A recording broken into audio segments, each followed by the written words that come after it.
Magkukusido ngayon ako ng yellow pin guys. 3 peraso lang yan. Tsaka yung ulo. Ayan guys. Ang lalagay kong gulay sa ating kusido. Tapos ito guys, napapakulo na ako ng tubig. Ito na guys. Kumulo na yung ating tubig. Lagay na natin yung ating sibuyas, kamatis at bawang. Wala kasi ako guys na luya. Hindi ko na siya nalagyan ng luya. Lagyan natin siya guys ng asin.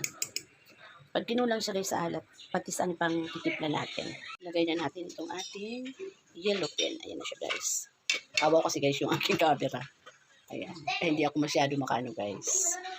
Hawak ko itong kabilang kamay ko, hawak ko camera. Ayan. Pakuluin muna natin siya guys ng konti. Tapos sinalagay ko na yung ating okra. Ito guys, lagay ko muna yung ating okra kasi medyo matigas yan. Sinabay ko na guys yung aking 2 sili.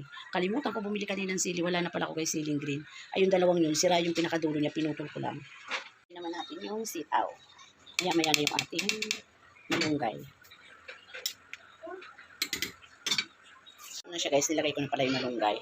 Tapos, susunod natin yung wala ko guys na kalamansi. Lalagay lang natin dito ay sinigang powder. Ito guys, nor sinigang powder sa ating kinusido.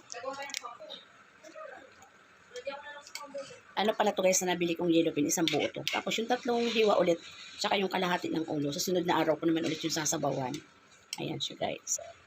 Naman natin guys. Harap. Tama yung asim. Lagyan ko guys ng konting patis lang. Ayan, tama na to guys. Ayan. Ayan, kain na tayo.